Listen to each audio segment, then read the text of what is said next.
Britain is in the midst of a sleep crisis. I've barely slept. I feel like an emotional wreck. On average, we sleep 2 hours less a night compared with 50 years ago. I'm walking wounded. It's just impossible to function. Due to our busy lifestyles, most of us don't know if we're suffering from a sleep problem or if we're just plain tired. Now, according to the British Sleep Council, 70% of us say we just don't get enough sleep. In this series, we're going to see if science can help us all sleep better with a team of sleep experts and specialists. Go. This is the problem that you've got. This is the reason you're not sleeping with your wife. Headed up by Dr. Amir Khan. I definitely see the effects on my patients of not getting enough sleep. Poor sleep has been linked to obesity, type 2 diabetes and high blood pressure. We'll take some of Britain's worst sleepers and see if our experts can solve their problems. From common complaints like snoring to more extreme sleep disorders like night terrors. I woke up and my fingers have been stuck together with blood. We'll also find out what this lack of sleep is doing to our bodies and brains by sleep depriving 4 of Britain's best sleepers. This is going to be your home for the next 48 hours without sleep. What effect does sleep deprivation have on our memory? It's like mind blank. Everything's gone. Exactly why tiredness causes fatal road accidents. So what's that? Right, that's a micro-sleep. And the link between lack of sleep and obesity. You're going to gain weight, you're going to put on fat and you're going to lose muscle. We're going to reveal the latest sleep science to sort out fact from fiction and find out how we can all get that perfect night's sleep that we all dream of.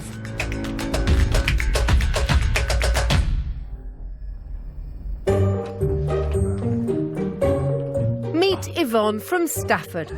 Recently, she's developed a massive snoring problem. Over the last 2 to 3 years, my snoring has become unbelievable.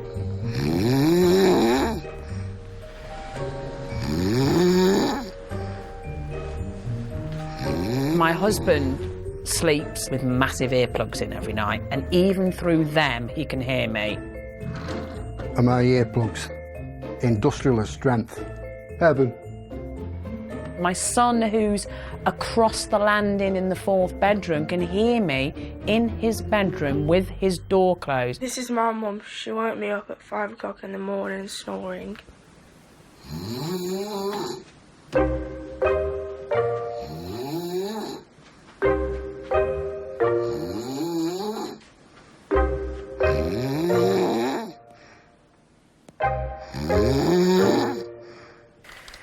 Even the dog hates me. It's horrible. My son, my husband and my dog and all my friends. Yvonne is certainly not alone. Snoring affects 30 million people in the UK. The snore is like a pneumatic drill. We've teamed up with world-renowned sleep scientist Professor Colin Espy from the University of Oxford. Everyone snores a little bit, I think, and the reason it happens is that when you fall asleep, your musculature relaxes, including the muscles around the throat and the mouth. The air is still getting through, just rather noisily. To find out what's causing Yvonne's problem, Colin's sending her to his sleep research clinic in Oxford to be wired up by Dr. Rachel Sharman. So tonight you're here for your sleep assessment. So what we're going to be doing is sticking some sensors to your head, to your face, to your chest and to your legs. Okay. And we're going to record it by this little box here that you wear on your stomach. Alongside trying to work out the cause of her snoring, Yvonne will also be monitored for any serious underlying health conditions like sleep apnea, where someone momentarily stops breathing. This is the pulse oximeter. It shines a little light through the fingernail, and from that it picks up heartbeat, and it also picks up the oxygen in your blood. Her breathing and snoring will also be recorded. So this is quite possibly the most annoying one. This is a nasal cannula. You breathe down into this and it picks up pressure, the depth, the force of your breath. So I've actually got to sleep with that up my nose all night. Yes, you do, I'm afraid. I've only snored for 4 years, and I'm absolutely intrigued to find out why all of a sudden you snore like a walrus, quite frankly. Now, have a good night's sleep, or at least try. I'll try. And I'll see you in the morning. Thank you so much. Lovely to meet you. Yvonne heads off to get some sleep and give the scientists the data they need to work out the cause of her problem.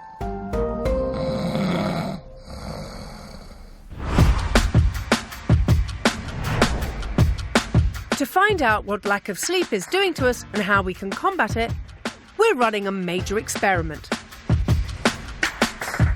We've enlisted 4 of Britain's best sleepers. Shop assistant Ellie. I slept through 7 on the Richter scale earthquake in Greece. Like, I deep sleep. DJ Lloyd. I'm a good sleeper when I am sleeping. I think sleep can be a beautiful thing. Model Stephanie. I'll get the maximum sleep someone should be getting. If I was to get 4 hours sleep, it would be manageable for me, but anything less than that is a no. And engineer Nata Shane. Well, sleep anywhere, anytime, really. We've brought them here to our incredibly luxurious £7 million Sleep HQ house deep in the Oxfordshire countryside, equipped with everything for the perfect weekend getaway.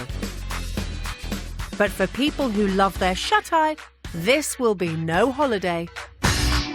For the next 48 hours, this is going to be home to our 4 super sleepers. But they're not going to be allowed any sleep. We're going to be putting them to the test, both psychologically and physically, and find out the effects of sleep deprivation. Throughout the experiment, experts will be on hand in case anyone experiences serious problems. Go. On the first day, they're tested for baselines to see how well their brains and bodies normally perform after they've had a good night's sleep. This is nasty. Don't like it. Our 4 volunteers make it through the night without falling asleep. This is when it starts getting a bit hazy. Yeah. I feel like 5 a.m. onward, it's just going to have a spur of energy again. Now they are properly sleep deprived, we can kick off the tests to measure how their bodies and brains have changed. So we're 24 hours in, time for our first experiment. We're going to put their brain function to the test. We all know that when we get tired, it's not just our bodies that suffer, our minds do too. So what aspect of our brain declines first? Helping us find out is Professor Jason Ellis, Director of the Northumbria Centre for Sleep Research. So remember that there are the buttons down the bottom. You ready? All right. First up, get ready. We're testing our volunteers' reactions. Go! The Batic board will light up at random intervals and they have to press the buttons over 30 seconds. Jason's going to tot up the scores at the end and see how they compare to their baseline results. Which we did 24 hours ago. Yeah, when they were nice and fresh. Lloyd scored 34 hits in his baseline test. Time out. That's extraordinary. 43? I don't know how I managed that because I'm literally feeling like I'm running on empty now. So it's just pure adrenaline. He's using his adrenaline and really pumping up that effort just to get through the tasks. Time out. Ellie, did you breathe? No. Your timing was fast. That was the competitive streak. Okay, yeah, right. Full concentration. No sleep for 24 hours. Despite feeling really tired, all the volunteers have done better than they did on their baseline tests. Remember what Ellie talked about? She talked about all of this energy. She was working off adrenaline. Adrenaline, you see, lots of us who keep walking. I'm sure it's the same for doctors as well. And for mothers who don't sleep and for people who work through the night, it's adrenaline that keeps you going. Exactly. Adrenaline is the stress hormone triggered during our fight or flight response. It fires you up with fast reactions, enabling you to battle danger or escape to safety. But it's designed to help us in the short term.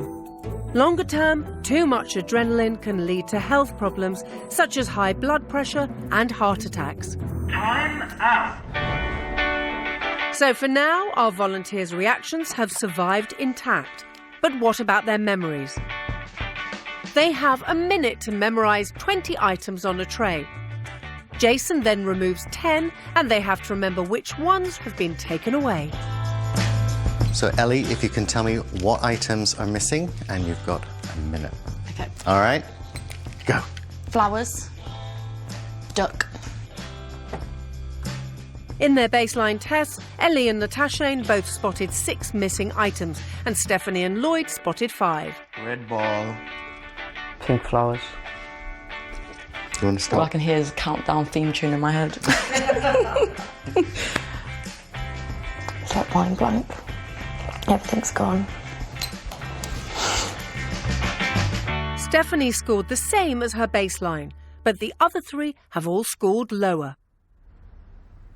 So we can see the slight downtrend in terms of their memory, and that really is about the temporal lobe. And this is one of the first areas to be affected by sleep deprivation. The temporal lobe is part of the brain responsible for processing sensory information and where it's believed memories are stored. As we get tired, individual neurons inside the temporal lobe slow down, affecting our ability to recall recent memories.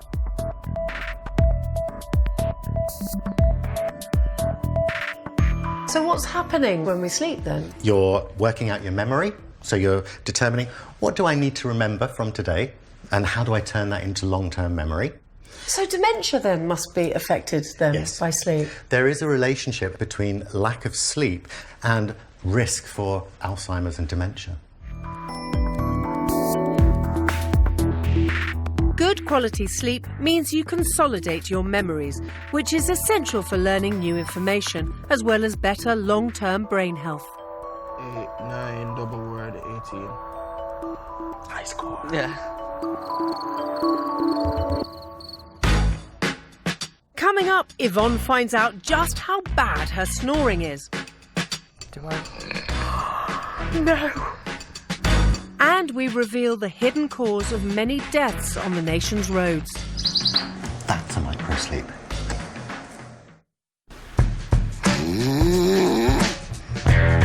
Our super snorer Yvonne has been driving her family mad with her loud, persistent snoring.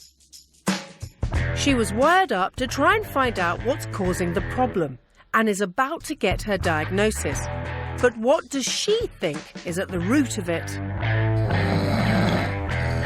I don't like to admit it. Over the last 18 months, my weight has crept up considerably. But Yvonne suspects it's not just food causing her problem. Having a drink makes me sleep better, but as I've been told by many people, my snoring is considerably worse when I've had a drink. I reckon that's what that professor's going to tell me. You're a fat cow and you need to lose weight. Cheers! It's time to find out if Yvonne's worst nightmares are correct. Good morning. She's come to meet Professor Colin Espy. I'm extremely nervous. It's a big reveal. Do I? No! Oh my God, turn that off, that's horrendous. Maybe we should find a bit where it's even worse when you go back. Using the data from the sensors attached to Yvonne's body, Colin has pinpointed the cause of her snoring. Right down at the bottom here, significant snoring throughout the night. There's a lot of... There's a lot. Extra weight around her neck is putting pressure on her airway, especially when she's on her back. This is all about muscle tone. And obviously when we get a little bit flabbier, Yeah. we're Trying to be polite. trying to be polite. It's just the muscle is not have the Right. same tensile properties, particularly around the Around neck. here, where my double chin is. You can say it. Oh, well, we've got a little bit of a double chin. But the other thing that can reduce muscle tone a lot is alcohol. You know, particularly during sleep. Yeah. It makes us even more flaccid. And if that is what's happening, then it's even more likely that you would snore. So Yvonne's suspicions were right. It's the booze and her weight that are causing her snoring. The good news part of this... Is there any good news? The good news is that you're not having what we call apneas very often, and that is a complete breathing pause. Right. Where you just stop breathing. Could that happen if my snoring gets worse? Often complex snoring can develop into sleep apnea, and that's a more serious condition, because then you're not getting sufficient oxygen around your system. It's estimated nearly 4 million of us in the UK suffer from sleep apnea, and many of us don't even know we have it. Listen to your partner. If they snore and they stop breathing for 10 seconds or more, get them to their GP. Treatments include lifestyle changes, such as losing weight or wearing a ventilator mask as you sleep. So what should Yvonne do to avoid getting sleep apnea? A good plan would be to review your exercise regime, your dietary regime, and the amount you're drinking. So basically, I can't ever drink again, and I've got to lose 5 stone. Yeah, welcome to the Ministry of I No was Fun. just going to say. But, well, it's for your health. It's not the diagnosis Yvonne wanted, but now she has a clear action plan. Oh my God. For the first time in my life, I think I'm actually speechless. It's a daunting prospect. I have got to try and curb this dreadful snoring. Every year, we Brits spend over £50 million on sleep aid products.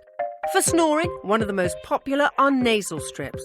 Some small studies have found benefits in patients whose snoring was caused by a nasal problem, but there have not been any robust, large-scale studies, and many experts say there is no good evidence that they work. Another popular anti-snoring aid are mouthguards. A study in 2004 recommended them for both people with sleep apnea and snoring caused by throat restriction. Ones fitted by a dentist are most effective. According to studies, they work for between a third and a half of people who try them. Back at the sleep deprivation house, for our 4 volunteers, the idea of any sleep at all is a luxury right now. Your body just wants you to close your eyes. My eyes are so heavy. Tired, sleepy, lethargic, a bit slow.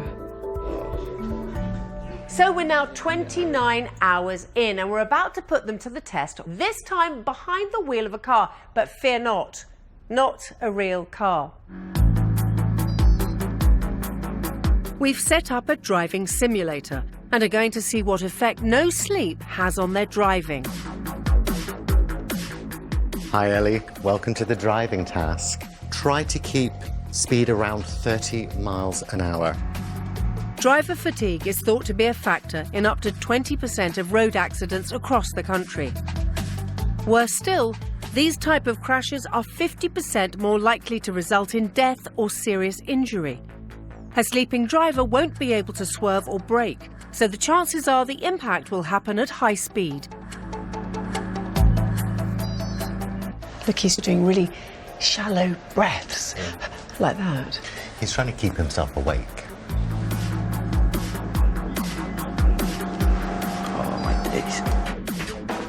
Lloyd swerves off the road, and it certainly gives him a shock.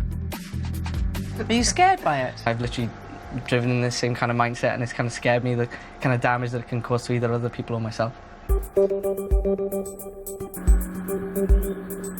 We're not only looking for quality of driving. Our volunteers are also being monitored by a special feature used by long-distance lorry drivers, which uses state-of-the-art face-scanning technology that can register microsleeps, tiny episodes of sleep lasting just a few seconds. So, if they fall asleep, an alarm will sound. So we're looking at the face, any movements within the eyes, any jumps like these, they're standard blinks. But this is the one that we're really interested in because we should see a big jump, and that will be indicative of a microsleep. Stephanie is next to drive the course. Oh, did you see that? Yeah. She just closed her eyes and then she skidded and she obviously gave herself a bit of a shock. Stephanie's getting really, really sleepy and really, really tired. So what's that? Right, that's a micro-sleep. Stephanie has triggered the microsleep alarm. So how long can people actually sleep for without knowing? There's no real standard definition of microsleeps, but a good indicator is somewhere between 5 and 15 seconds. You are kidding me. No. 15 seconds? Yep, 15 seconds. The combination of sleeplessness and driving is as serious as driving under the influence of alcohol. But the latest research suggests that there's a simple solution. OK, so what happens if you're on the motorway and you do feel tired? Have some caffeine, pull over, have a nap for about 20, 30 minutes. Well, after the caffeine? Yeah. Because if you're that tired, you're going to sleep through anyway. And what happens is, by the time you wake up, that caffeine will be keeping you alert again. But a daytime nap's generally a good idea. Napping's not too much of a problem as long as it's kept quite short. The difficulty is if you nap for a long time, over 30 minutes, it's going to detract from the sleep you get at night. So if you have a 20-minute disco nap, that's a good thing? Yep. For some people, though, a brief nap is not going to solve their chronic sleep problem. Meet Craig. I've had a sleep condition for as long as I can remember. I have what I call night terrors. So basically I freak out, I lash out, and I can be quite aggressive in my sleep, but have absolutely no recollection of what I've done. Night terrors are very different from nightmares.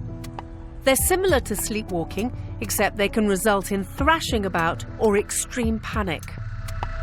What the person with a night terror will experience is terror, fear, and I mean proper scary stuff. Night terrors are occurring during the deepest portion of sleep. It's not like in a dream where you've got a narrative story, they've just got an image. Could be like somebody is there, something's going to happen, someone's going to kill me. Very frightening experience for both the individual and their partner.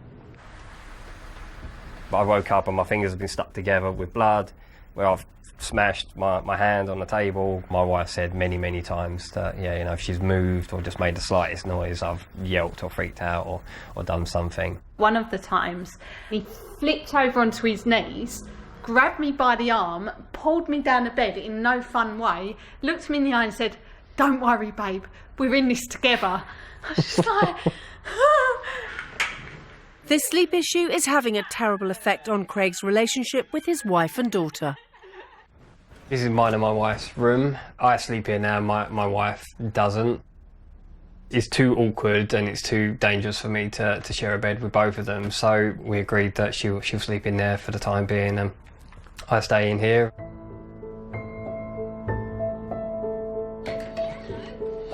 So, and to have, I think a lot of couples, that time where you get into bed and that would be when you do talk or when you wake up in the night. It's been over a year now, isn't it, since we've...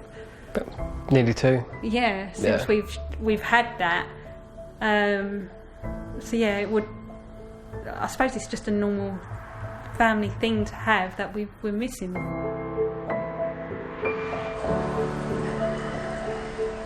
Just to be in a situation where my wife would want to come and share a bed again, and I could, you know, have a cuddle with my daughter and not worry about hurting her, and just kind of have that normal family life.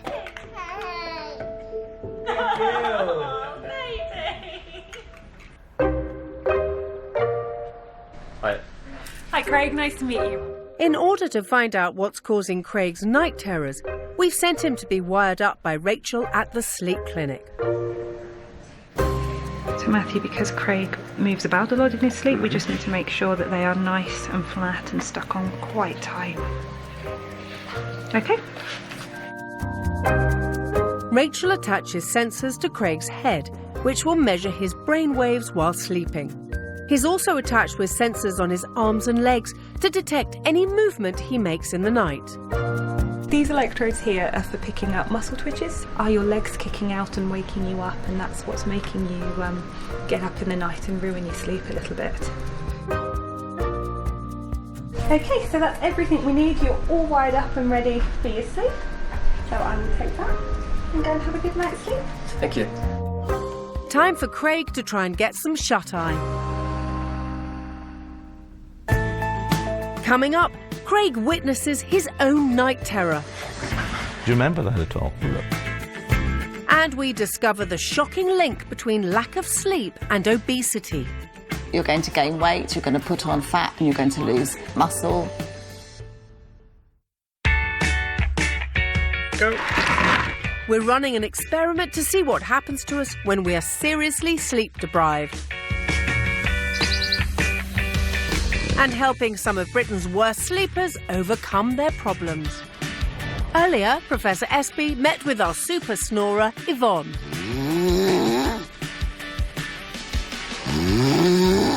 His advice to help her stop snoring was to lose weight, exercise more, and reduce her drinking. So how's she been getting on? This has been in the garage for a very long time. Come on, treadmill. You're coming with me. Just come here, Sack. I need you to show me how to turn the treadmill on. I'm not getting on it. Go. There you are, 6.2 calories. So does that mean I can have... Never buy Christmas now. So the exercise regime has started, sort of, and Yvonne's on a diet. But Professor Espy has also advised her to reduce alcohol, as it causes her throat muscles to collapse onto her airway, leading to snoring. Luckily, he didn't say, Yvonne, you can't drink for a year, because I would have been mortified then. I'm going to be socialising, so I can have my 2 glasses of wine that evening, which is part of my diet, and then I know I can have 2 or 3 gin, slimline tonics.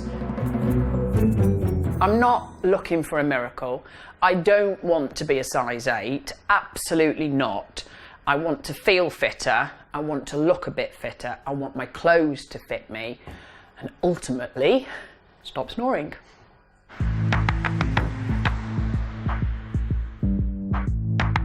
Our other problem sleeper is Craig, who goes to incredible lengths to try and stop his night terrors. I have like a super hot bath. I boil myself in the bath, and then by the time I come out, I'm good for nothing other than literally flopping in bed, putting the fan on. I found that if I don't do that, I get into bed, I'm really restless. I get agitated, I get itchy. Craig's wife has slept in another room for nearly 2 years, so he's desperate to get to the root of his problem. 2 weeks ago, Craig was wired up with sensors. Now Professor Espy has analysed the data. Want to have a look? Sure. Okay, so here we have sound asleep. Got all the equipment on. This is an event where you sat up in bed and you started looking around.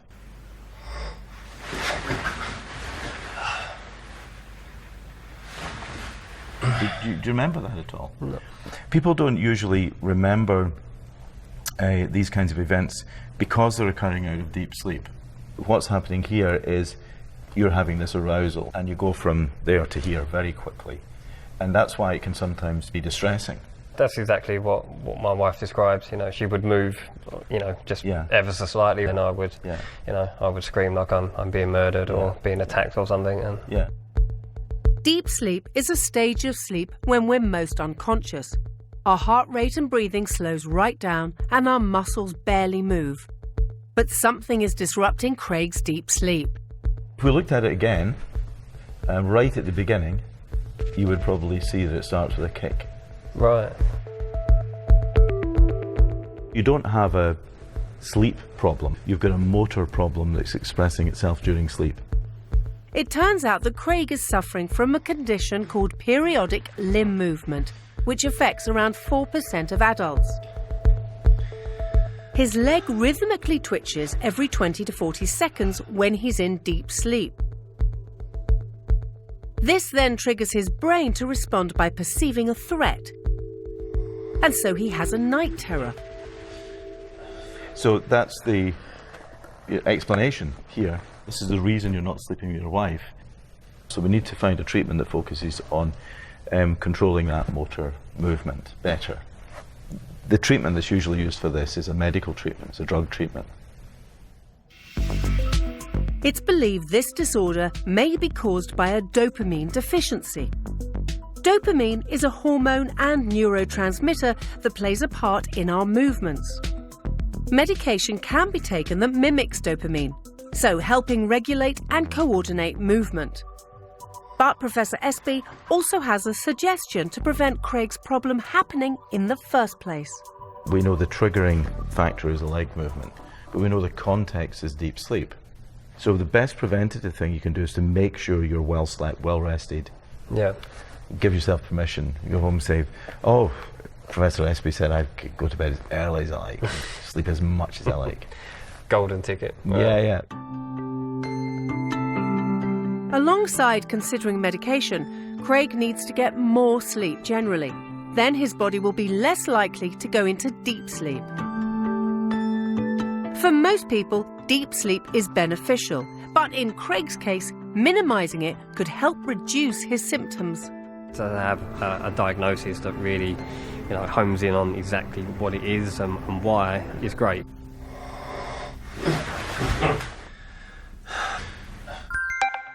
Back at the sleep deprivation house in Oxfordshire, our super sleepers have been trying to keep active to ward off tiredness. They've now been without sleep for 36 hours. We want to see what effect lack of sleep has on what they choose to eat. Research shows that lack of sleep is linked to obesity and diseases like type 2 diabetes. We've asked psychologist Professor Jane Ogden from Surrey University to test our volunteers to see how much they eat when they're tired. If you are sleep deprived, then it's going to impact on the way that you eat, how much you eat and the food that you choose. On the evening of day 1, Jane took a baseline by laying out a buffet for our super sleepers and then recorded everything they ate. And those Scotch eggs are absolutely huge. The recommended intake for one meal is approximately 600 calories, but this lot all ate over 1,200 calories each. They were definitely filling themselves up with calories, they were definitely filling themselves up with sugar and fat. It's possible our volunteers were already a bit underslept on their first evening. Recent research from 2018 shows that people who sleep less than 7 hours a night have a higher chance of becoming obese than those who get over 7 hours.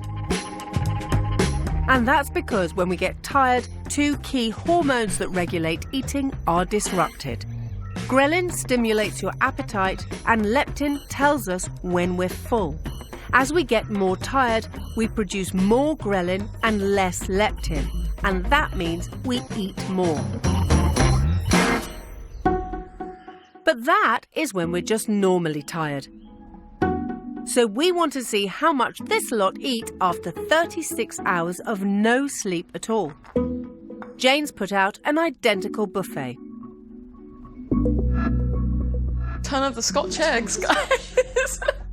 They have free rein to eat what they like and don't know that they're being tested. Yeah, no, I don't really want. Sometimes you don't want to eat when you're that tired, do you? Can't eat. That's going to make me feel more ill. I thought that they'd possibly try and eat very fast because they want to carb load and they want to keep going. They've gone beyond keeping going now, and actually their biggest priority is just to get into bed and go to sleep. Yes. And their bodies are telling them there's no longer any point. I'm chewing with no emotion whatsoever, and I know it's going to look hilarious. When you're this sleep deprived, you don't really know what meal you're eating. These people don't really know what time of day it is any longer, so we sat them down to eat, but they don't know what to have. So what about people at home with young kids? What about shift workers? What about people who work in a supermarket overnight? What should they then be eating to get them through that? Well, they should be eating meals. Decide on the meal time, create a meal, sit down and have that meal and say, right, this is a big enough meal to see me through. But if you don't do that, you just end up snacking all the time, so you're going to get into a kind of vicious cycle of feeling tired, being sleep deprived, eating the wrong things, being more sleep deprived, which is going to exacerbate any problems you've got. This time around, our volunteers have eaten far fewer calories, which surprised everybody on the day and goes against research. But they were beyond normal levels of tiredness. Someone else who's been battling with food is super snorer Yvonne. 5 weeks into her diet, how's she getting on? Well, happy Monday morning, and I'm on my way to work, feeling absolutely fabulous. I have got on the scales this morning and I have lost 5 pounds. That is extremely good for me. Coming up, Craig and Yvonne get their final analysis. I think you've been a bit naughty. And 37 hours into the sleep deprivation experiment, our super sleepers are showing the strain. Pretty tough, I'll be honest. We're all just really digging deep now. We've been helping some of Britain's worst sleepers overcome their problems. Craig has been suffering from night terrors. I freak out, I lash out, and I can be quite aggressive in my sleep. After being wired up, we discovered it was caused by a condition called periodic limb movement disorder. You don't have a sleep problem, you've got a motor problem that's expressing itself during sleep. He was advised to take medication and get more sleep. Yeah, there's always lots to do. Little ones to run after. To try and tucker myself out, I do things like wash the car, whiz around the house, go down the gym. Even just doing housework can be a little bit therapeutic sometimes. Where are you going? 80. Come on. Oh. It's time for his final catch-up with Professor Espy. Hi, Colin. Craig, good to see you again. Have a seat. Thank you. I did suggest you could try making sure you get plenty of sleep. Yeah, I did like a week of just trying to get as much sleep as possible. But truth be told, I ended up feeling more tired for some reason. But it's interesting, though, that you could actually get that much more sleep when you allowed yourself to. Yeah. One of the things that did really help me to sleep for longer was I started exercising close to when I went to bed. Just getting rid of some of the day's stress has kind of really helps. All of these things are helpful. They're not going to solve your particular sleep problem because it's not caused by these things, but they're definitely going to help. Alongside more sleep, Craig also tried some of the medication Professor Espy recommended. How did you get on with it? Had not the best reaction to it to begin with, so I had a particularly difficult night. I was having quite a few side effects. I've stopped taking that and I just need to go back and see what else is on the list that you recommended that we can try. It's about trying, it's about experimenting. There's 3 or 4 other drugs that can be tried in different doses. It's about finding the right thing, so that may take a little bit of time to get that right. Yeah, I'm very optimistic. I'll get there. Yeah. So, brilliant. Good. Thank you. So Craig is willing to try alternative medications to get rid of his night terrors for once and for all. I've got a plan. I guess it's just a matter of time before, fingers crossed, I find the right medication. I'm making progress and optimistic that, I'll get there. Alongside helping our bad sleepers sleep better, we've also been running an experiment, taking 4 of Britain's best sleepers and depriving them of sleep. Do you know, it's been incredible to watch all of this. Yes, totally. And they have changed from the bubbly kind of happy people they were when they first came in. And you can see the strains of sleep deprivation in them. I think the thing that's really struck me was the driving test and the micro sleeps, because that has now terrified me. Yes. After 37 hours without sleep, our super sleepers are now really suffering. Pretty tough, I'll be honest. We're all just, really digging deep now. And I've been stuttering a lot more, spilled orange down my top. The conversations go around sleep and wanting to sleep. They're not talking about anything else now. I think when I get back to the hotel, I don't think I'm going to be able to sleep. Yeah, you will. Each time I yawn, it's like, will my eyes open? I don't know. Like all adults, our volunteers need at least 7 hours sleep a night to feel fully refreshed. But is it true that as we get older, we need less sleep?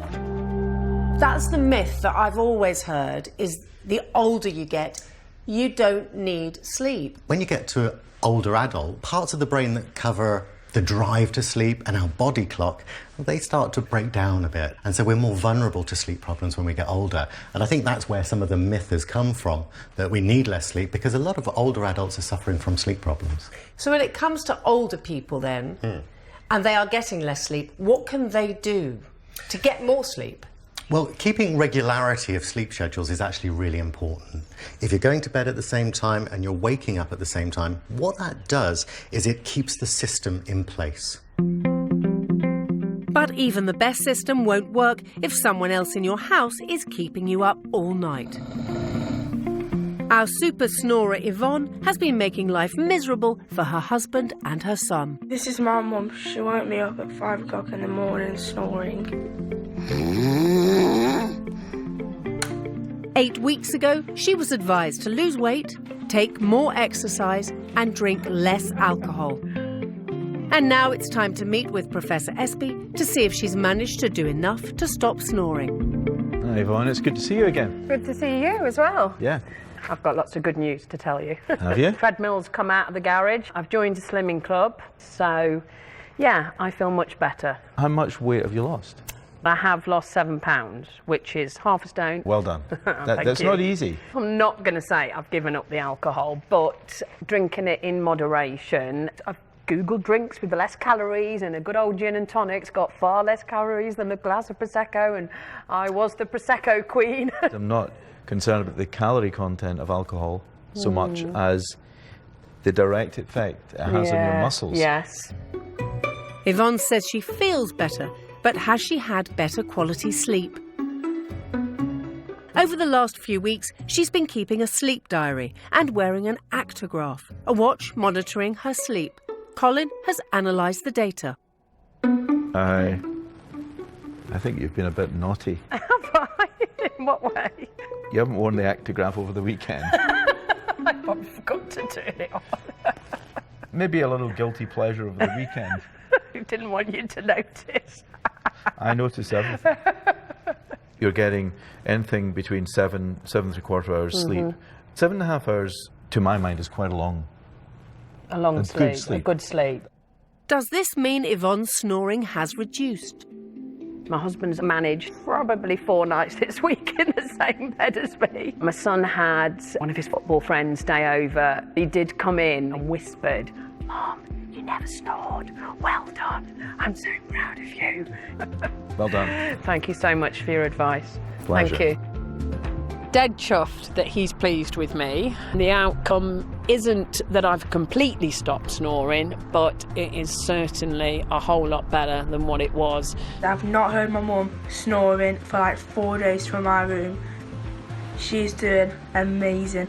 I'm very proud of myself. So now we'll go and have a big glass of wine to celebrate.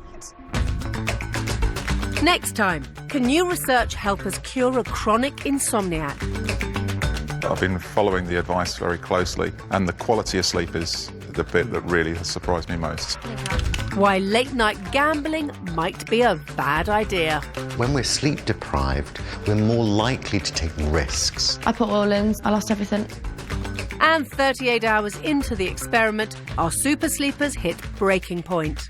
I was literally just looking at a piece of chicken because I swear they'd had a face in it. And that's all next Wednesday at 9 as brand new The Science of Sleep continues. New tomorrow night at 9 in the return of the award-winning Rich House, Poor House. 2 families swap lives to find the true meaning of happiness.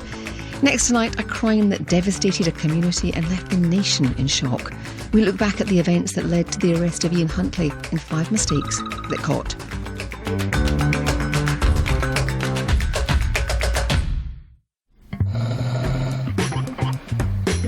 Britain is in the midst of a sleep crisis. I barely slept. I feel like an emotional wreck. On average, we sleep 2 hours less a night compared with 50 years ago. I'm walking wounded. It's just impossible to function. Due to our busy lifestyles, most of us don't know if we're suffering from a sleep problem or if we're just plain tired. Now, according to the British Sleep Council, 70% of us say we just don't get enough sleep. In this series, we're going to see if science can help us all sleep better with a team of sleep experts and specialists. Go. This is the problem that you've got. This is the reason you're not sleeping with your wife. Headed up by Dr. Amir Khan. I definitely see the effects on my patients of not getting enough sleep. Poor sleep has been linked to obesity, type 2 diabetes, and high blood pressure. We'll take some of Britain's worst sleepers and see if our experts can solve their problems. From common complaints like snoring to more extreme sleep disorders like night terrors. I woke up and my fingers have been stuck together with blood. We'll also find out what this lack of sleep is doing to our bodies and brains by sleep depriving 4 of Britain's best sleepers. This is going to be your home for the next 48 hours without sleep.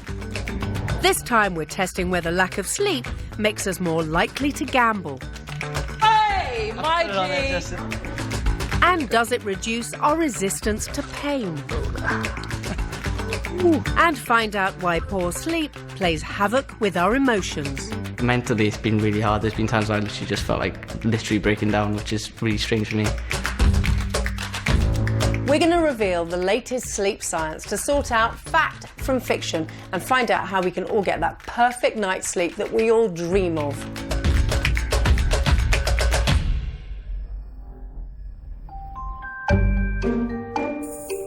Meet Carla from Kettering. For the last 6 years, she's barely slept a night. It's that frustrating that it just takes over my entire life. You know, I've got no quality now at the minute because I'm always tired. The problem is that Carla just can't keep still. I have this overwhelming adrenaline in my limbs, my arms and my legs, and I end up like moving my arms and my legs like this. It feels like this adrenaline's going to burst out my skin, so I have to move. Carla suspects she might be suffering from a condition called restless leg syndrome. It's one of the UK's top sleep complaints, affecting over 6.5 million of us, where sufferers get painful, uncomfortable sensations deep in their arms and legs. For Carla, it's having a damaging effect on her relationship with her wife.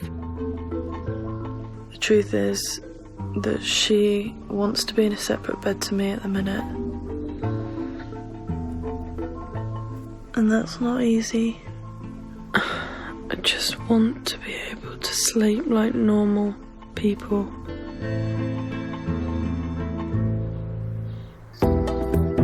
We've teamed up with sleep expert Professor Colin Espy from the University of Oxford. Restless leg syndrome is not a psychological problem in that sense, and it's also not muscular. People describe it being like inside my bones, and that can make it distressing. To find out if she's got restless leg syndrome, Colin sent her to his sleep research clinic in Oxford to be wired up by Dr. Rachel Sharman. Alright, nice to meet you finally. I know, finally, yes. We're going to do a polysomnography test tonight, so a PSG recording, and we're going to be putting sensors on your face, on your hands, under your nose, on your legs, and for you, on your arms, and that's to look for what you're doing overnight. If Carla is suffering from restless leg syndrome, then it will be her muscles that are affected. We're going to put these on your anterior tibialis muscle, calf muscle, and what we're going to do is look to pick up any movements and small muscle twitches. We're not looking for those big leg movements, we're looking for the tiny little muscle twitches that might be giving you a little bit of pain. Once wired up, Carla heads off to get some sleep. Throughout the night, the equipment will collect data which will hopefully get to the root of her sleep problem.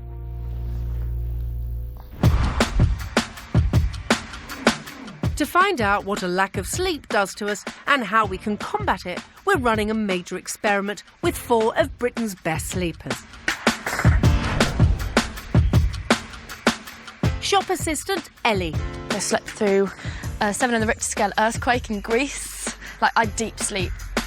Model Steph. Lack of sleep is going to make me miserable. When I'm around people and I'm tired, it's not a good thing. DJ Lloyd. I'm a good sleeper when I am sleeping. I think sleep can be a beautiful thing. And engineer Nata Shane. Sleep anywhere, anytime, really. We've brought them here to our incredibly luxurious £7 million Sleep HQ house deep in the Oxfordshire countryside. Equipped with everything for the perfect weekend getaway. Our super sleepers are banned from sleeping for 48 hours. Throughout the experiment, experts will be on hand in case anyone experiences serious problems. We're 38 hours into our sleep deprivation experiment and our super sleepers are utterly exhausted. And thankfully, this is an exhaustion that most of us will never have to cope with. And it's all in the name of science, to find out exactly what happens to us when we have little or no sleep.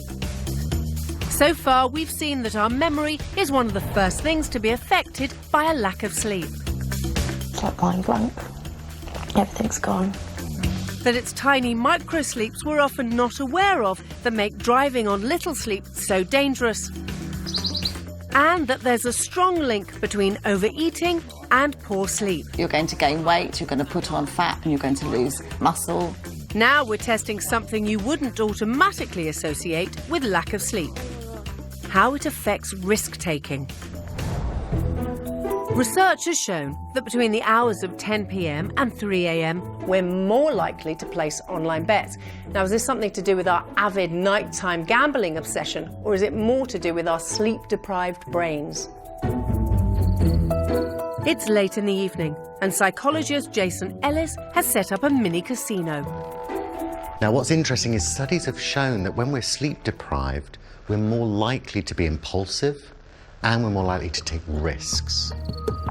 In fact, research shows that prolonged lack of sleep makes you twice as likely to indulge in risky behaviour like drinking more alcohol, smoking and driving under the influence.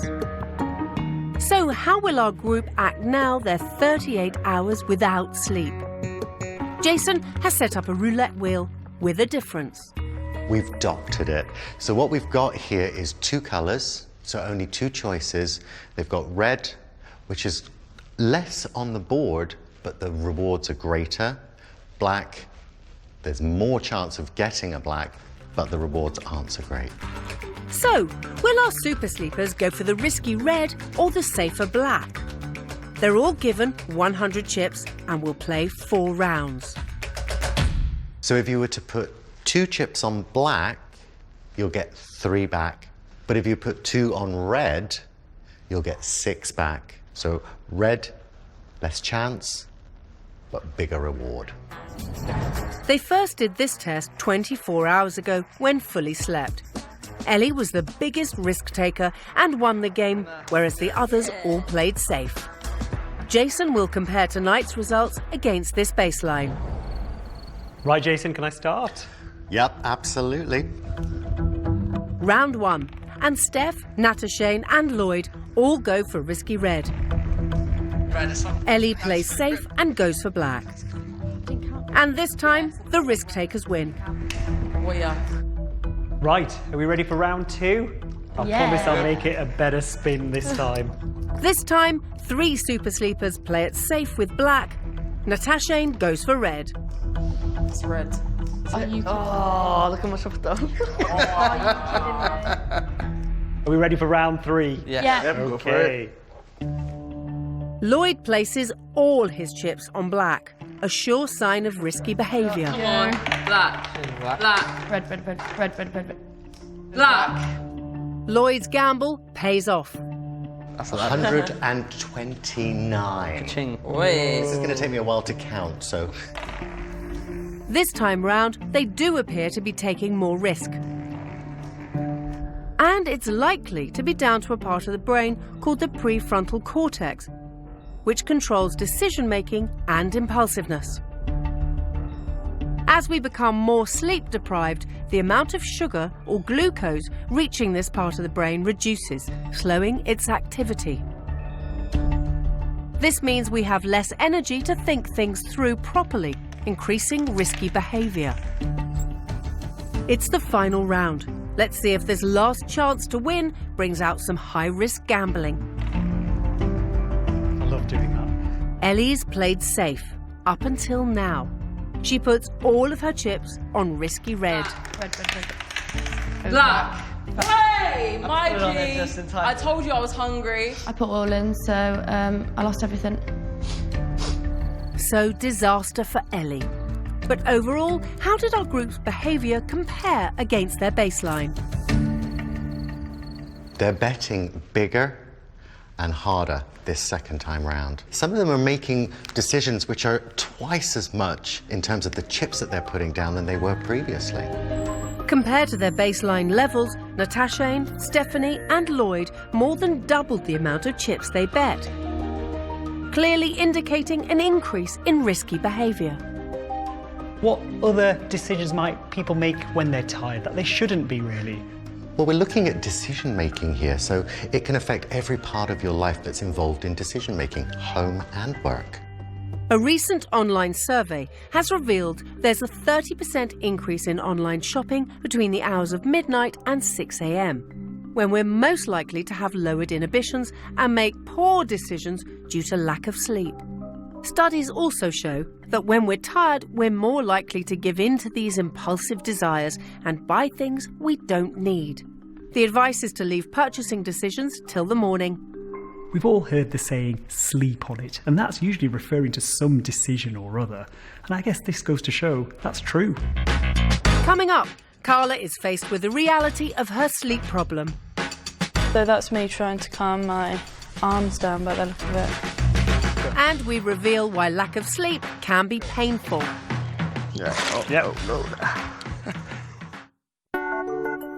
Our sleep specialists are helping some of Britain's worst sleepers. Carla from Kettering suspects she's suffering from a debilitating neurological condition called restless leg syndrome. It's estimated that around 10% of the population suffer from it. In extreme cases, it can disturb sleep every night and lead to people being so sleep deprived they feel unable to leave home and can even feel suicidal. I just want to be able to sleep like normal people.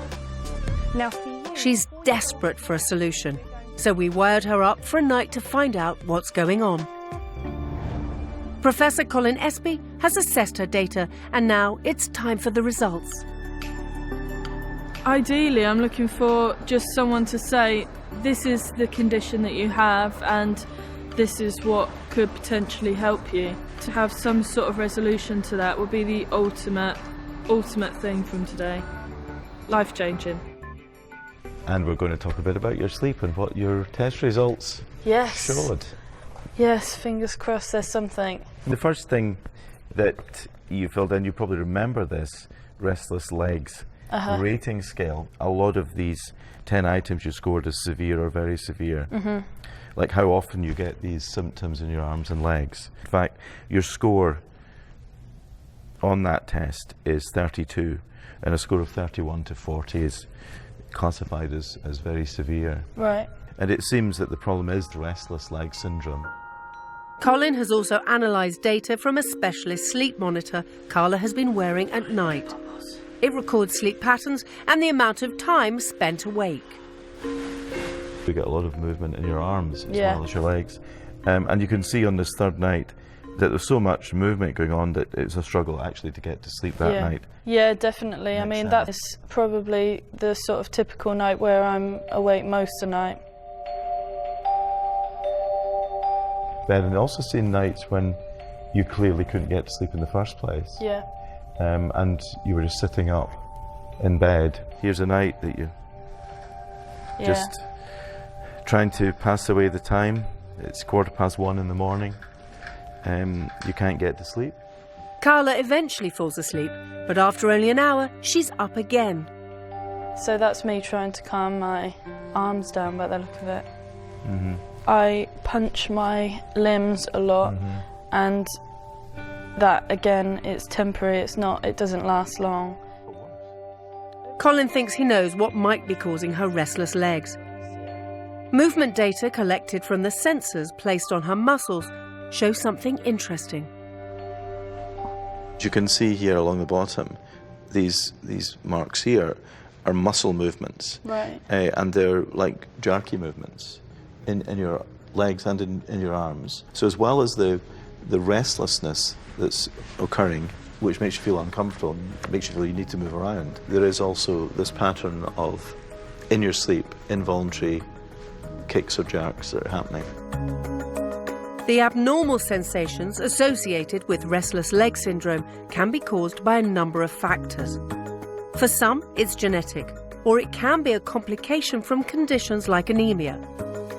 Colin thinks Carla's is down to a chemical imbalance, but unfortunately, he's had to rule out the most common.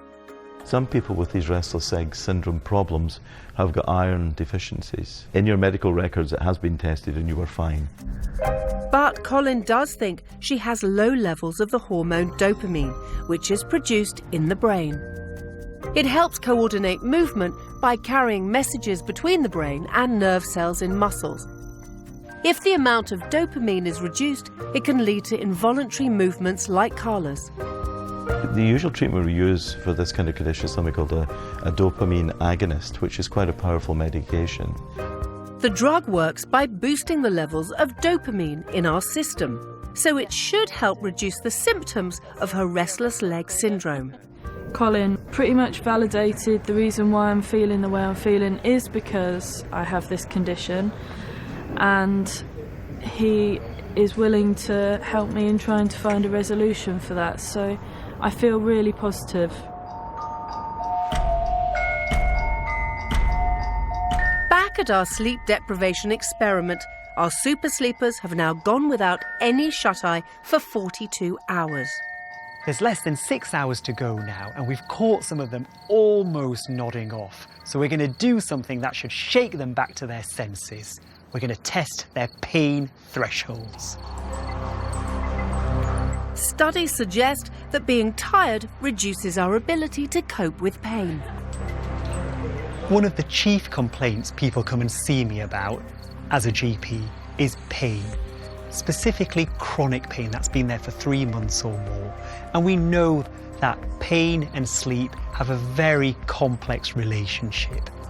So does our threshold to withstand pain decrease when we're sleep deprived? Amir wants to put this to the test using a clinical measure called the cold pressor test. The group have to place their hand in a bucket of ice and water and keep it in as long as they can for up to a maximum of 2 minutes. Stephanie, do you think being tired might affect how this works for you? Of course, there's a reason why I don't go out at night time in a mini skirt and a crop top, because I don't like feeling the cold. And this is going totally against my will. Now let's see how you do. We'll do it one at a time. Go. 36 hours ago, Amir did the same test with the group when they were fully slept. He'll compare tonight's results against this baseline level. First up is Ellie. 1, 2, 3, go. I'm going to remember to breathe this time. It's just until it feels uncomfortable. You want to take your hand out. Okay. It's horrible. It's so horrible. Yeah. The pain was far too much for her. In her tired state, she only managed 35 seconds. That's 10 seconds less than when she was fully slept. You're not asleep, are you, Lloyd? Nope. Lloyd and Steph both managed to last the full 2 minutes. That's 2 minutes. Thank you. And you can come out there. That's 2 minutes. Well done, Steph. The same as their baselines. Last up, it's Nata Shane. Go. Bringing back bad memories. Very bad memories. How does it feel? Terrible. In what way? It's like, it's really cold. Yeah, really cold. Fair enough. Really Here's cold. ice. This is why I don't go to the beach in the UK. Oh my gosh, that was quick. Yeah. Oh, yep. no. Natashane lasts the shortest of all. And Natashane, how about yourself? What do you think the difference was? Maybe 10, 15 seconds, probably. Yeah. Well, actually, you were 35 seconds shorter this time than you were the first time. So that's quite a difference, isn't it? The pain started to creep up my hand much quicker than on the second time that I did it. So I'm like, nah, get my hand out. That's it, I'm done, I'm cooked. As this test demonstrates, we all have very different pain thresholds. Lloyd and Steph's remained the same as their baseline of 2 minutes. However, Ellie and Natashane's pain threshold decreased by an average of around 40%. Our findings are backed up by recent research that suggests sleep loss in most people decreases their pain threshold by around 25%. As we get more sleep deprived, mechanisms in our brain slow down and we produce less dopamine. That's our body's natural painkiller. So the less of it we produce, the more pain we feel. So the hormone dopamine plays a key role in controlling pain as well as movement.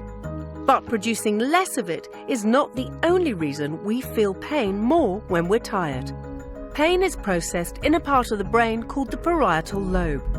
Its activity increases when we feel pain. When sleep deprived, activity in the parietal lobe is far greater. So pain and lack of sleep are linked. In fact, a recent study found that adults who sleep less than 7 hours a night are more likely to have a painful chronic health condition such as arthritis and back pain, which is of particular relevance to Amir and his patients. Often when you're in pain, you can't sleep.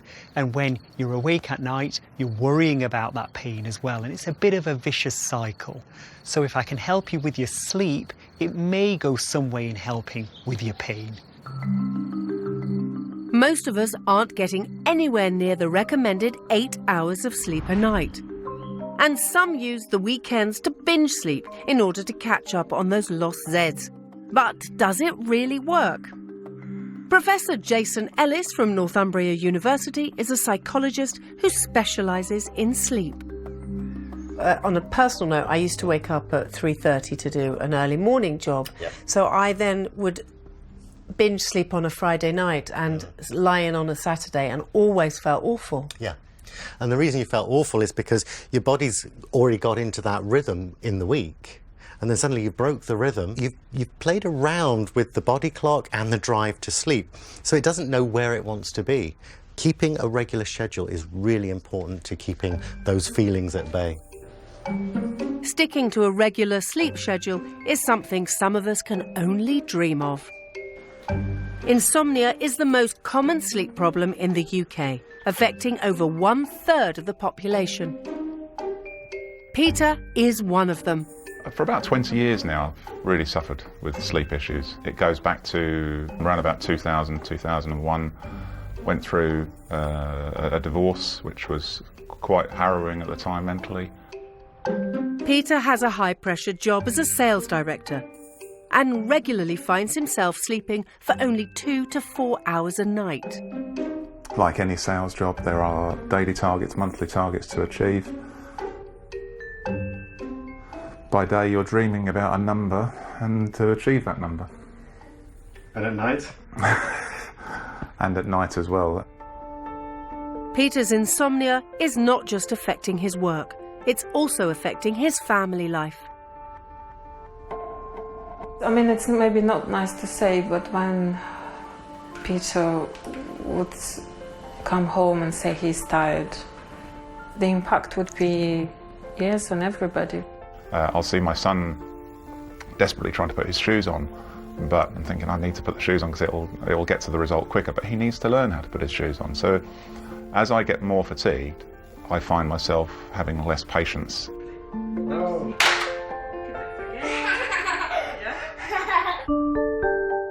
Many of us have times when we don't sleep well, but that doesn't mean we fit the clinical definition of insomnia. Insomnia disorder is when you have a persistent problem with your sleep. Getting to sleep, staying asleep, maybe both, for 3 or more nights a week for months and months, and clinically often years and years, and it's affecting you during the day. Usually not feeling well, mood-wise, maybe physically. Peter definitely needs help. So over the next 2 weeks, sleep expert Professor Colin Espy and his team have fitted him with a sleep monitor to assess his condition. Coming up, emotions are running high with our super sleepers. Mentally, it's been really hard. There's been times where I literally just felt like literally breaking down, which is really strange for me. I'm usually far more mentally strong. And Colin has a radical solution for Peter's insomnia. Right, going to bed a bit later. The idea is to compress your sleep period so that it squeezes out the wakefulness. We're trying to help people suffering from some of the most common sleep problems in the UK. Peter has rarely had a proper night's sleep in over 20 years. Over that time, he's tried almost everything to fix his sleep. Tried all the various things in terms of not drinking caffeine drinks after a set time, take regular exercise, eat healthily, I don't drink excess alcohol, I don't take leisurely drugs or of any sorts. So yeah, the why is why I'm here. Peter's meeting sleep expert Professor Colin Espy. He's analysed his sleep data and it's time for the results. So let's get into looking at some of the data from your sleep reports. And when we look at the score in that sleep condition indicator, we see it's a score of total of 10, and a score anywhere less than 16 indicates probable insomnia. In other words, your sleep is not in good condition. But it's the frequency of Peter's bad sleep that is of particular concern to Colin. We can see that you have a difficulty 3 nights a week at least. We can see the difficulties being on for more than a year. So Peter shows all the classic signs of chronic insomnia. And Colin has one final piece of evidence to confirm this diagnosis, gathered from the sleep monitor Peter has been wearing in bed. We see these periods of activity, which probably represent, at best, restlessness. Okay. And at worst, you actually waking up again and again and again. And your sleep efficiency is at 83.7%. Now what that means is that of your night, you slept, it estimates 83, let's say 84% of the time. But a good sleeper will typically sleep, say, 90-95% of the night. Sleep efficiency is the percentage of time we spend in bed actually asleep. To overcome his insomnia, Peter needs to get his sleep efficiency above 90%. We need to put sleep back in control. Sleep has to be king. And the way we do that, 2 strategies to suggest that you can follow that will do that. It will be effective if you follow them, but they're not easy. The first suggestion sounds very unorthodox. Peter actually has to spend less time in bed.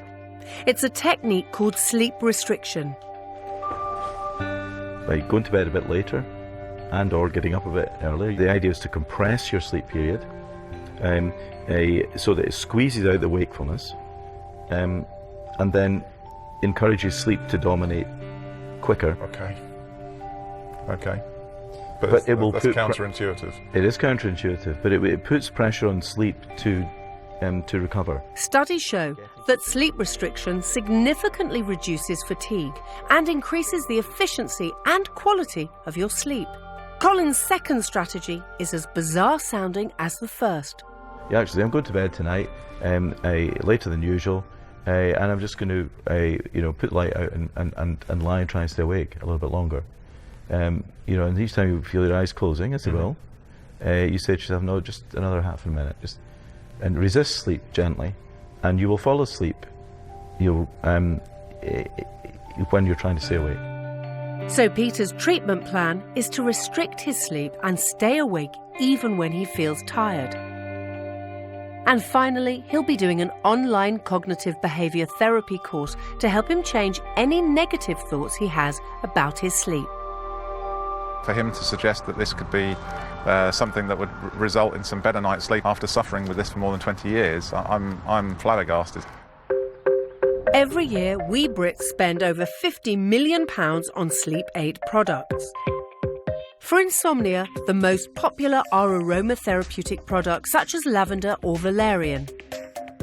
A review of the evidence found that lavender oil may be of moderate benefit to aiding sleep. But this should be viewed with caution, as larger trials still need to be carried out. Other popular products are over-the-counter tablets such as Nitol or Sleepies. They contain a chemical called diphenhydramine, an antihistamine mainly used to treat allergies, but can induce drowsiness. However, prolonged use can quickly lead to a tolerance to the sedative effect, making it less effective. We're also following Carla, who suffers from restless leg syndrome. Professor Colin Espy decided that her best treatment option would be a powerful prescription medicine. But she's back to see Colin at his clinic because a big decision in her life means she has to rethink her treatment plan. I'm all right. And I know it's there's a lot going on in your life at the moment. We are trying for a baby, so obviously the medication wouldn't necessarily work very well with that. Colin had prescribed her a powerful drug called a dopamine agonist, but it's not recommended for people going through fertility treatment. I mean, not all medications for everything are troublesome during pregnancy, but these particular medications do carry some risks. I think that's the correct decision. Obviously, the priority is not to complicate any pregnancy with medications. So, in the absence of medication, Colin has prescribed her a range of relaxation techniques, such as breathing exercises and mindfulness, as he believes Carla's sleep problems have been made worse by her anxiety about her condition. They won't cure this problem, but they'll help you manage the situation a little bit better, I think. And if you're going to bed a bit tense at night, then you will have a little bit of difficulty getting to sleep. Yeah, I'm really pleased. Yeah. Back at home, Carla finds the relaxation techniques helpful. Things have improved much better now. They are so much better. I've been given some meditation type techniques, so when I get into bed, I'm able to sort of try and relax as much as I can so that I can get a decent night's sleep and not wake up like the crazy frog. So Carla has a plan to help her sleep in the short term and is committed to taking medication once she's completed IVF treatment. Back in Oxford, we're 46 hours into our sleep deprivation experiment, and it's starting to take its toll on our super sleepers' emotions. Of all of our volunteers, I think Lloyd is the one who's been affected the most. So as we would expect, there's going to be highs and lows involved. And Lloyd had a particularly difficult morning. He was quite low.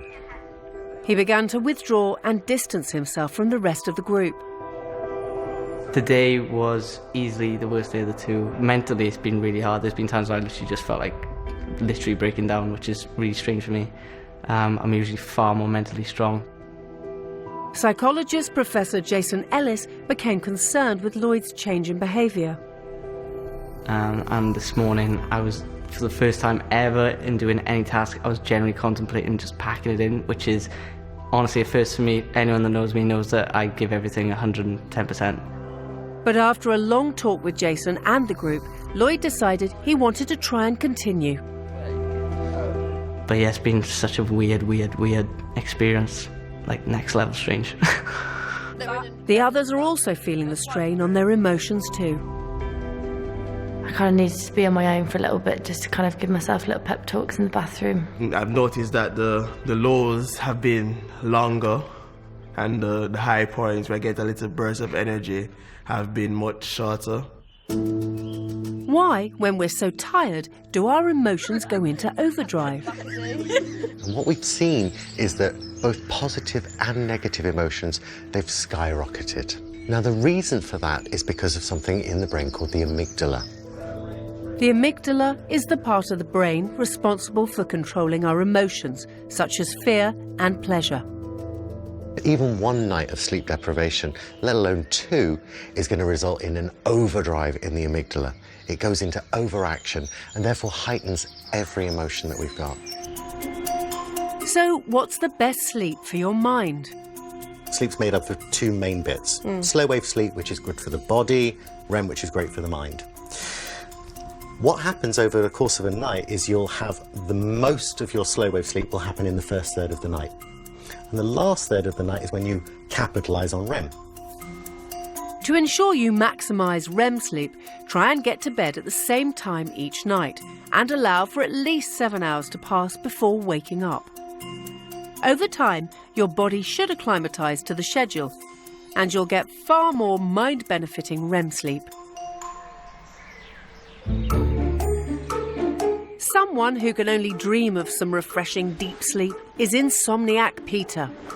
He's been trying to fix his problem by following Professor Espy's counterintuitive advice, which was for him to try and stay awake. Essentially, last night I went to bed, I was extremely tired, I was yawning for a good hour before going to bed, ready for my sleep, and forced myself to keep my eyes open, and lo and behold, eventually I fell asleep. So as difficult it is to stay awake at night, it's actually showing early signs that it's a workable solution. Coming up, we find out what effect 47 hours of sleep deprivation is having on our super sleepers' brains. I was literally just looking at a piece of chicken because I swear they'd had a face in it. And has Colin managed to fix Peter's insomnia? I just want to show you here a comparison when you started the programme, and you'll see, I think, a bit of a difference. Over the past 2 days, we've been running an experiment where we've taken 4 of the nation's best sleepers and deprived them of sleep. They're now 47 hours in and really beginning to feel it. Stand up and do star jumps. I ain't got energy for that.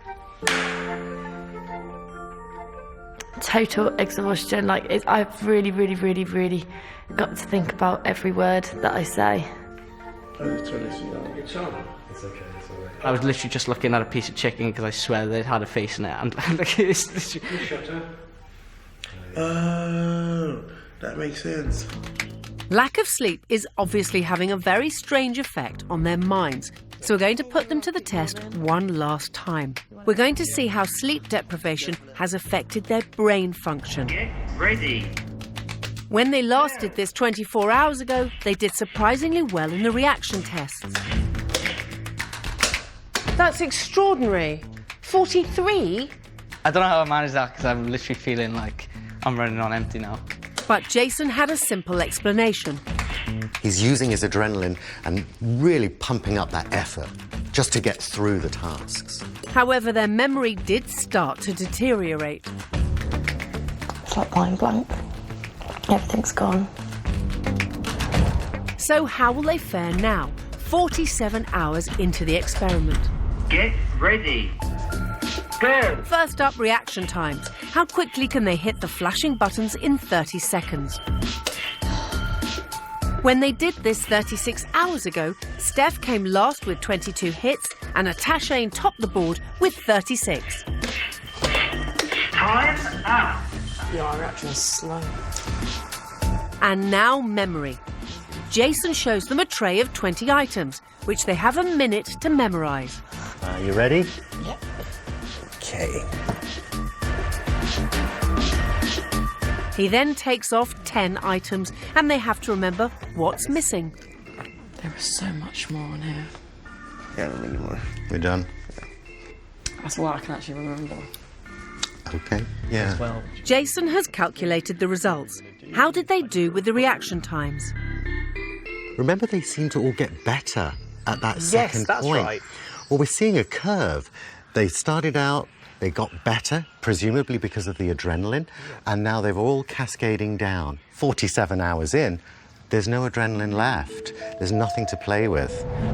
And the change in their memory abilities is even more stark. Now, this was fascinating because 3 of our 4 contributors gave up. 3 gave up? They gave up. They were so competitive, so determined to beat each other, to beat themselves. What's changed? Again, they've run out of resources. And when we talk about the brain and its impact from sleep deprivation, what we're seeing is the longer the sleep deprivation goes on, the more of an impact, the more slowing there will be in their cognition, in their memory, in their reaction times. And there's nothing they can do to override that feeling? The only thing they can do is sleep. long-term insomniac Peter has also forgotten what it feels like to have a good night's sleep. How having more sleep would impact me or how help me, I really don't know. Would it provide me with more energy? Would I be less stressed? I don't know. I've genuinely forgotten what it's like to have regularly a night after night of good quality sleep. 2 months ago, Colin gave him a treatment plan, which comprised of some unorthodox solutions. He had to restrict his sleep. He also had to stay awake even when he felt tired and do an online cognitive behavioural therapy course. He's back to meet Professor Colin Espy from the University of Oxford to see if it's worked. So how's your sleep? The tips that you gave me has had a dramatic improvement on my sleep, particularly the quality of sleep. It's not the easiest thing to do, right? To be fair, the staying awake at night when I was literally on my coattails towards the end of the day is the bit that I struggled with mostly. But actually in doing so, allowed me to get a far deeper sleep quicker, yes, making me feel a lot more refreshed when I woke up. Colin also asked Peter to complete questionnaires throughout. After analysing the data, he's calculated something called his sleep condition score. A value lower than 16 indicates an insomnia disorder. I just want to show you here a comparison on this same measure when you started the programme. And you'll see, I think, a bit of a difference. Your score for sleep condition was 10 at the beginning. It's actually now 21. A score of 21 means Peter's sleep has improved so much that he's no longer clinically classified as having insomnia. I realise now these are skills and tips that I'll be able to take forward for the rest of my life. Right. Long may it continue. Absolutely, absolutely. To be able to go to sleep and fall asleep quickly and get into a deep sleep is something that I haven't done for more than 20 years. So that in itself is a standout moment. In fact, my wife and I have been together for 15 or so years, and between us we've never really known me to be like this, so it's improving life in general. For Peter, sleep restriction to 5 hours per night has improved the quality of his sleep. But what is the least amount of sleep we actually need? What we do know is that 4 hours, less than that, we start to see damage start to occur. What sort of damage? Our immune system can get damaged. It also affects how we think and how we feel. And it also puts a lot of pressure on the body as well.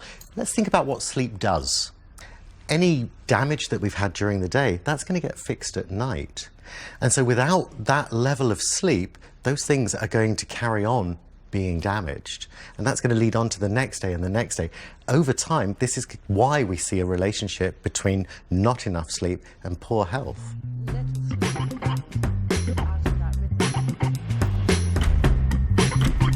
We've reached the final few minutes of our 48-hour sleep deprivation experiment. How do our super sleepers feel about their experience? I genuinely think it's totally changed my outlook on sleep and the importance, and the importance of it.